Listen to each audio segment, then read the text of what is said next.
All right, we are live. Welcome everybody to the Digital Influence Show with my guest Kelly Malozzi.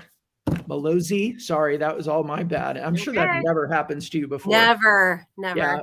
when you have a last name of Lee, it just it's always good to fall down on a last name every now and I'm then. not gonna lie, I'm jealous. So, well, you know what? We never could have married though, or you can never have taken my last name because Kelly Lee would just, although it'd be fit on a license plate maybe. Yeah, for sure. Anyway, we got off on a totally wrong start. Kelly is with me today, and as you saw from the description of this, Kelly is in print. She's a founder of a company called Success in Print, and she is a founder of an organization or group association. You have to explain more for me on that, on Sure. Girls Who Print. And I love the print industry. I came out of the print industry, but I still have ink that runs through my veins. It's just, mixed in with a little bit of digital stuff. So, Kelly, welcome to the Thank Digital you. Influence Show. Thanks.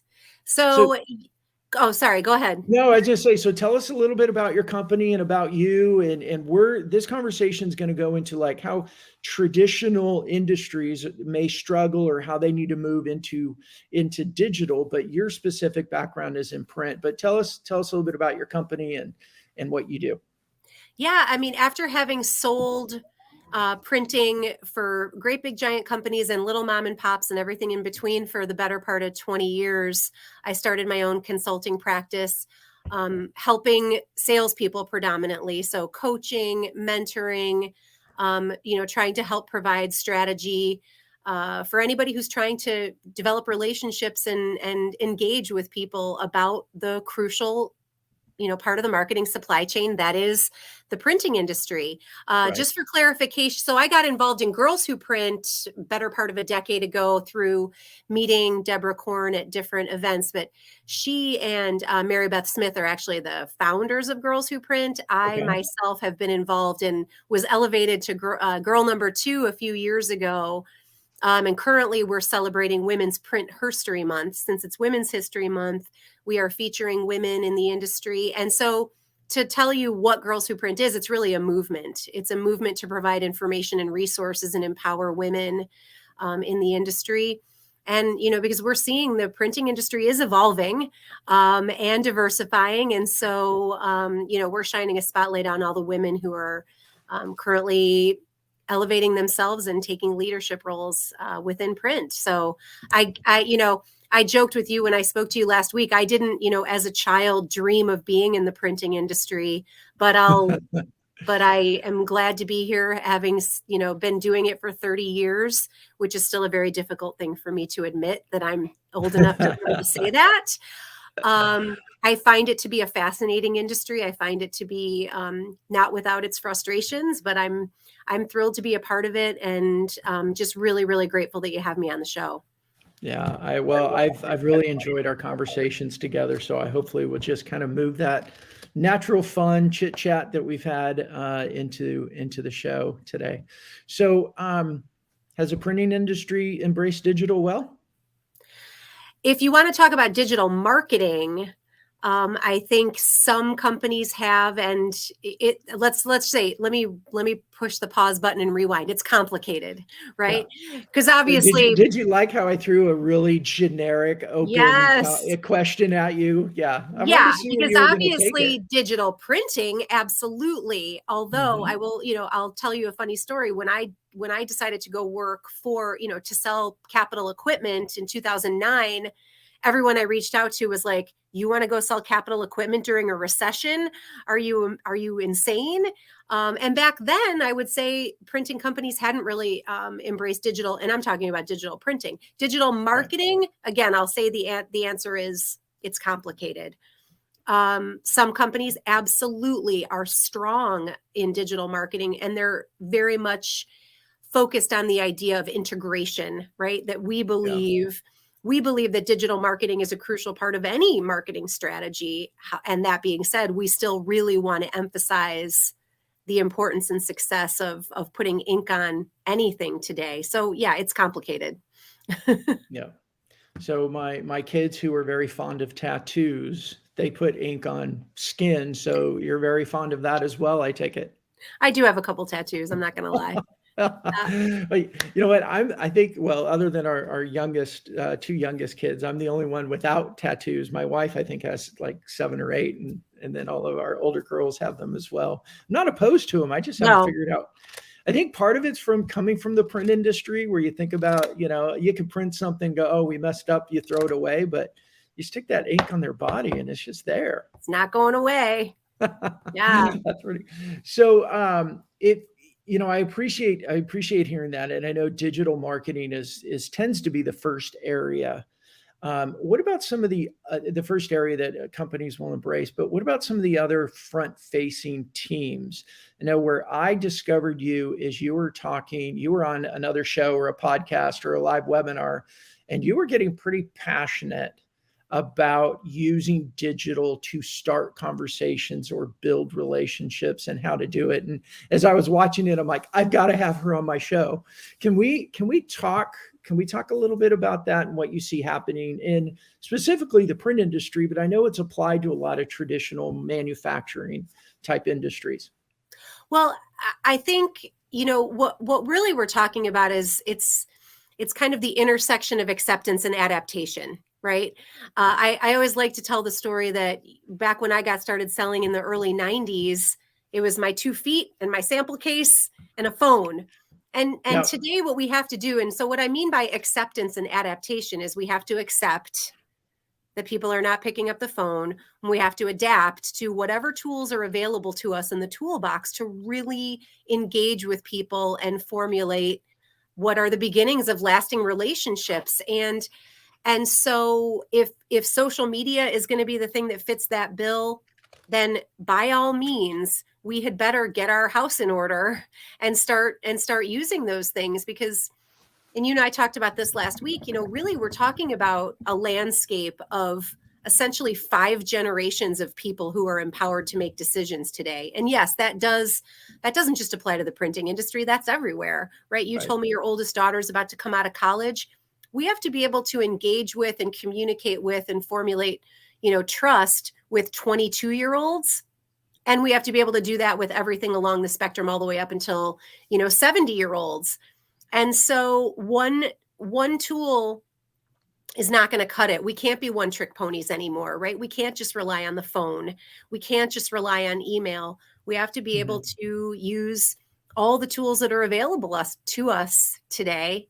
And that also does include sending a letter in the mail too. I mean, I'm a hybrid animal, to be honest.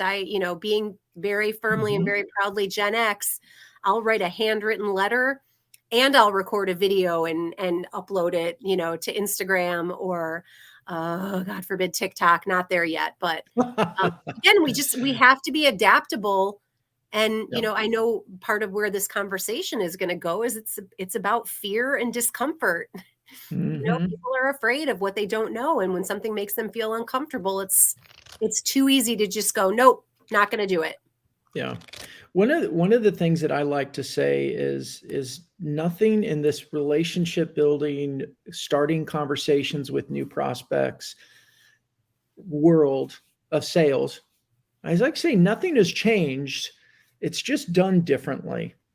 How do you translate that, or what do you make of that, or how would you explain that further? Well, I mean, I'd probably want to replay the statement again, but I think that things have changed, at least for me, in the way that, how commerce actually happened in the 90s. And again, I can't really speak to anything prior to that, but it felt a little more transactional and it felt a little more straightforward, right? I sell these things, you buy these things. And then we still have to marry the idea of being trustworthy and likable and responsive and all of those things. But I think it really focused more on the product, where today it feels like we are much more focused, or at least successful people are much more focused on solving a problem, understanding that what we provide is a service and what we provide solves problems, right? So I don't need to talk about my big iron. I don't need to talk about speeds and feeds. What I need to talk about is the effectiveness of direct mail or the effectiveness of outdoor advertising or things like that. So my hope is that it's all absolutely still relationship. I think that's what what you're talking about is we still need to believe that the foundation of any transaction of any two people who are entering into business together still has to do with relationship. But it, again, even that is changing. And that's what I think is so unsettling for so many people who've been doing it for a really long time is how am I supposed to formulate a relationship with somebody that I've never looked them in the eye or shaken their hand? That's really scary for a lot of people. And it's really hard. And so those of us that have said like, you and I are friends now, right? Like this is all good. And if we ever met each other face to face, we'd be like, what's up? We'd be so happy to see each other. But we also know that like, this is a relationship now.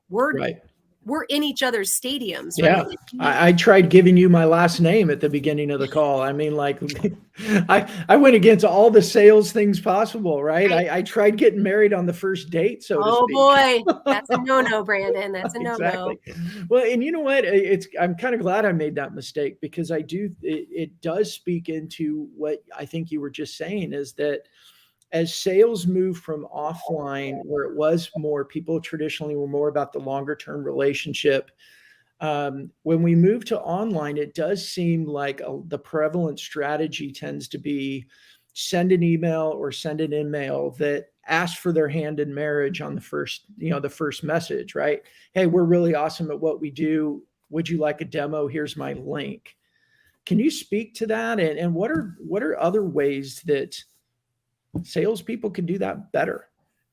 Well, again, in any process, any prospecting process that has steps, we still, I think, do need to embrace the idea that not any one tool, is the monolith that's going to work, right? So deciding that your process is to just shoot out private messages to people until somebody bites is a catastrophe.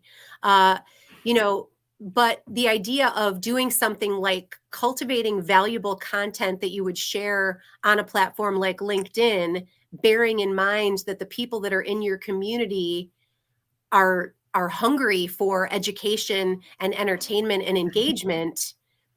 I make it easy on you, right? 3 E's: entertainment, engagement, and education, so that you find yourself in the habit of posting information that is valuable to those that you seek to or already do business with. And then again, it requires a mind shift, right? To say like, I believe that I can actually have a conversation with somebody in the comments on a LinkedIn page. And it's true. You actually, this, right? You can absolutely have conversations on LinkedIn. And I've even seen them devolve into arguments sometimes, or, pretty heated battles over things. But again, that's the 2022 and beyond kind of paradigm that we're looking at is we have to take the engagement, the conversation, the relationship, wherever we can get it. And, if that means posting pretty pictures on Instagram, you absolutely should be doing that. If it means Facebook posts or Twitter or any of those other ones that I'm scared of, like TikTok, we just, again, it's accepting that these things are happening. And so your choice is get on the, get with the program, join the party, or, you may find yourself feeling, left out in the cold. Yeah. That's really good. Well, I'm going to put Thomas's question on here and I'm going to add to it. So he said, how can traditional salespeople, like from the print industry, get started using digital in their sales process? And I want to add to that. And that's a great question. Thank you for that, Thomas. But I want to add to it. You just said if, using these modern tools, like maybe even posting pretty pictures on LinkedIn as a way to prospect. What do you mean by that? And how does that, because I think there's a lot of, I find a lot of times there's a disconnect in people's minds. They're Gen X like we are. And the big shout out to Friends and Seinfeld and our Thursday nights, as we discussed. Yes. But, where Gen X was, we went to networking events, we went to conferences, we knocked on doors, we called, we met people on the golf course, you met people at sporting events, you met people at bars that had networking events going on. when we say use Instagram and pretty pictures or cool pictures as a way to start those conversations, I feel like a lot of times there's just a disconnect. And what does that really mean? So could you break that down? And I think it piggybacks on what Thomas was asking as well. Yeah, I'll answer your question and then I'll answer Thomas's, because I think that it really does matter that your philosophy is that you are strictly sharing those things by virtue of sharing them. And that's a full stop. I want you to see, hey world, I want you to see this really cool project we worked on, period. And it's not, and we can do it for you too, or call us today and get a quote, right? It's just simply look at this cool stuff. That would be for Instagram. Again, for LinkedIn, the idea that maybe you have a stable of, thought leaders and content providers that dial into what your audience is interested in. And I just developed a list of this for one of my clients. So it's basically like a cheat sheet, right? For like, if you're ever looking for content, here are places to go that will always give you something valuable to share. But then you also have to put your own spin on it too. So for example, if I want to share a video that Trish Witkowski did about a 60-second super cool fold of the week, I might put some context around that, like, hey, everyone, here's a way that a nonprofit used direct mail to effectively invite more people to their virtual event. Again, full stop. You are seeking to educate people. So you participate in these mediums for the education, the engagement, and the entertainment. And it is part of what earns you the right to ask them out for coffee before you get married, right? So it is a part of a prospecting process, but it is not the sole part of a prospecting process. Right. We still are going to send emails, and we still are going to make phone calls, and we still are going to send letters in the mail, right? We're going to use all those tools, all those mediums that are available to us. Yeah. So I want to jump into your 3 E's, and you just gave good explanation about educate. But I want to talk a little bit about entertain.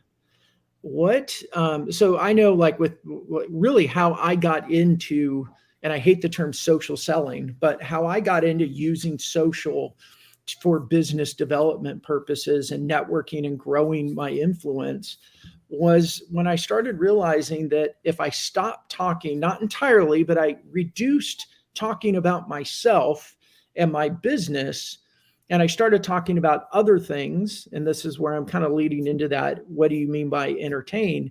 Is that my engagements went up and the opportunities to create real conversations with people expanded very quickly. So when you talk about educate and entertain, what do you mean on the entertain side? What does that practically look like? And it's really kind of going back to what Thomas asked, because, and I'm going to give me like 10 more seconds and I'll pass it off to you. I'm sorry. In my early days in the 90s of selling and being in the print industry, the entertain part came with, hey, I got tickets to a game, or let's go golf, or do you want to meet for cocktails? We're going to host this happy hour. And that was where that relational chit chat took place that helped earn the right for the sales conversation. What does that look like in our digital world? Well, again, having a stable of providers and content creators at your disposal is, I think, very crucial. And in the printing industry, the one that stands out the most to me are the Sappy Off Register videos. I don't know if you've ever seen those, but they're episode quality television shows set in a print shop. And there are about seven or so episodes. They were shot with Second City actors in an actual print shop. And they are really, really funny. Is that called The Office? It's shot exactly like The Office. Right. Have you seen them? I've seen one or two of them. I don't know if I've seen them all.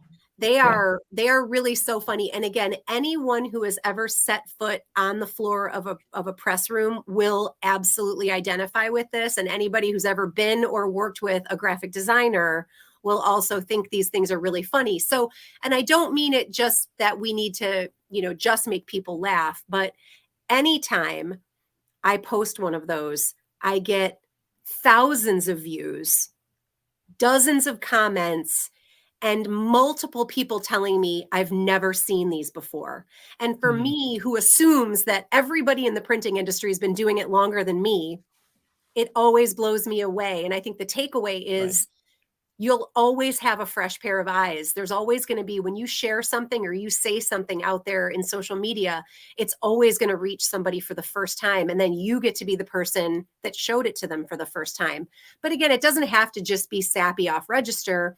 I've had a lot of fun recently highlighting movies and TV shows that have featured printing presses. You know, so the opening of Inventing Anna on Netflix, in the show The Gilded Age, which is set in the 1880s in New York City, they're regularly meeting in a press room, you know, and I mean, I geek out about stuff like that. Like I get really excited about it. So to Thomas's question, you know, again, it's constantly asking yourself the question, what do the people in my community find valuable?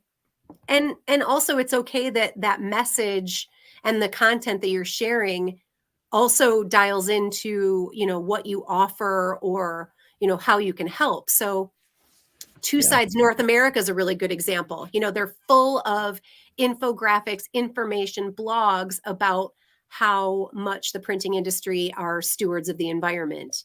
So, you know, having bookmarks of, you know, 5 or 10 places that you can go that are reliable for good content is a great way to start and really, you know, just dip your toe in by just reposting something or sharing something, you know, and always, you know, tag a couple friends or use a couple of the industry, you know, the industry's most popular hashtags just to get some extra eyeballs on it. Yeah. Yeah.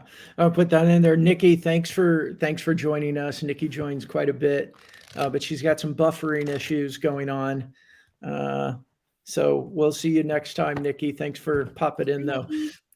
Kelly, I want to, you know, ask this question because I love what you said and I want to push it a little bit further and I'll share from my own experiences.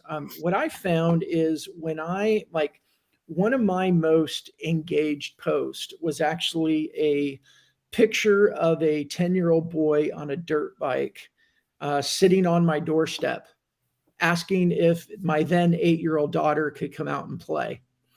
And it, you know, the little story I wrote around it was, you know, it was Saturday morning. I was up drinking my coffee. I'm on my laptop and I heard a motorcycle and we have kind of a long driveway. And so I knew they were coming to our house and I start going through, as I shared, we have 5 kids. So I going through my Rolodex, right? My mental Rolodex of kids, like, you know, first daughter at college. No. Second daughter, she's engaged. No, you know, going through it. Never in a million years did I imagine a boy on a motorcycle would be showing up at my house asking for my 8-year-old to come out and play, right? He opens up his little mask on his helmet and he goes, "Hi, Mr. Lee, can Zoe come out and play?" And I died laughing. So I snapped a picture of it and I posted it. And I think at the time, I mean, it was like 75,000 views. It was like almost, you know, 300-400 likes and 150-200 comments. And what I noticed with that was it connected with humans, no matter what our titles were, no matter what industry we were in, people that were parents, especially parents with little kids or parents who had little kids and resonated with that parent were like all over it. And then I was able to then, like for me, a very engaged post like that was an opportunity to create further conversations. And last thing, and then I'm going to throw it off to you. I learned and saw that type of post was a lot like telling an interesting story at a cocktail event where everybody starts listening and they laugh, they engage, they tell their own versions of the story. And that's where we connect. And that connection, because I'm still, you know, a product of the 90s and some of the things are still good and I bring is you've got to be known, you got to be liked, and you got to be trusted. And being a human is a good way of doing that. So that was a long setup to a question of where do you see or do you not see opportunity for that type of more personal type of content in sales? I'm a huge fan of it. And I think what you're talking about is appealing to a person's emotional side. using authenticity and using nostalgia. I mean, especially as we get older, we get more nostalgic because nostalgia, Brene Brown just wrote a book called Map of the Heart, where she breaks down like 170 different emotions. And I mean, this is something I would want to hold on to and foster as much as possible, is to get people feeling, because then let's face it, the next logical thing that you can do in a case like that, if you were to really want to be proactive after taking a beat, is to connect with some of those people via LinkedIn and say, thank you so much for liking my post about the little boy on the dirt bike. Because then you're just making the connection that much stronger, right? And I think there's a lot of people out there who hesitate and think, well, I'm not supposed to do that. And my answer is, of course you're supposed to do that. I thought you were going to cuss. That's what it's there for. No, I've decided I'm not going to go there. I make no promises, but honestly, like we are emotional human beings, and we are nostalgic, and we do, connect to things like that in a way that's going to be way more easy to remember, because spoiler alert, that's one of the things, what you told me last week about, yes, no, like, and trust, but be remembered. You remembered that. That's been a very transformative thing for me, Brandon. I have to be honest. Cool. Like because it's, it's like, no matter how long we've been doing these things, when someone says something to you that really makes you go, huh, I really internalize that. And I think, that's the entire point of social marketing, is to be remembered. Because it's the point of prospecting, right? What's that?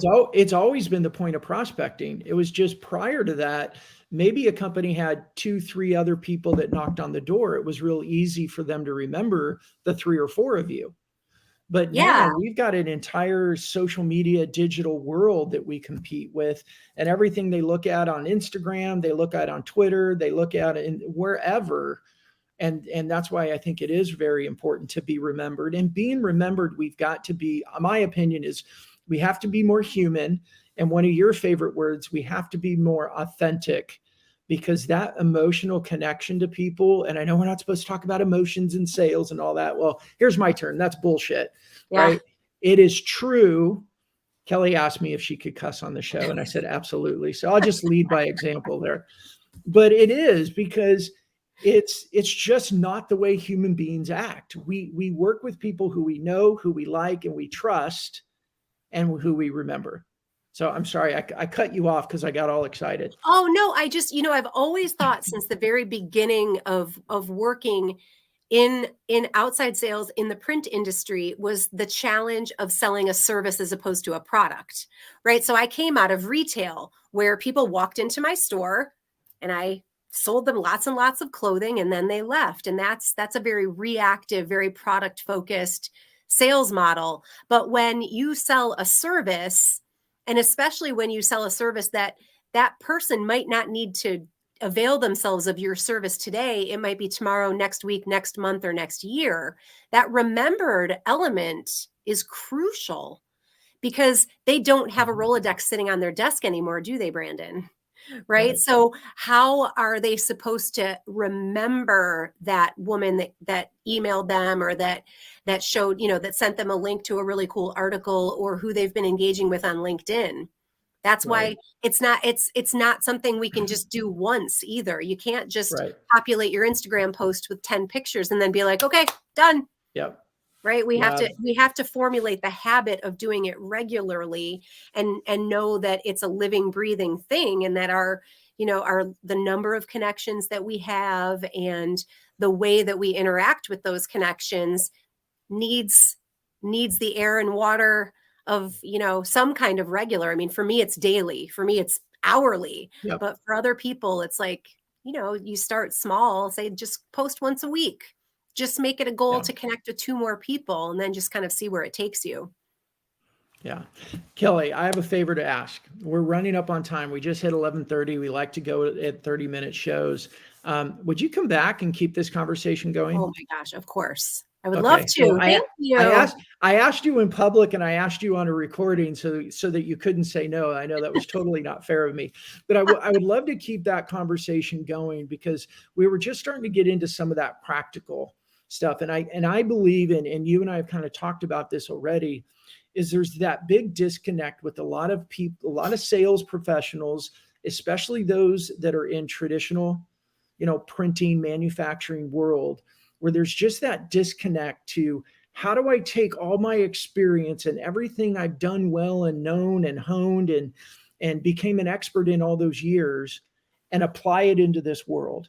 And I believe a lot of them reject the digital world because they don't know how to apply the part of who they are for the past 30 years and applying that into a digital world. And I think when people like you and I help them see that there's a bridge and you don't leave everything you've done behind, you actually apply it in a new way, that's when digital sales becomes the lifeblood of their business and their commissions and their growth. And I would love to talk more about that with you. Yeah, if you're willing. I would love to. That'd be great. Excellent.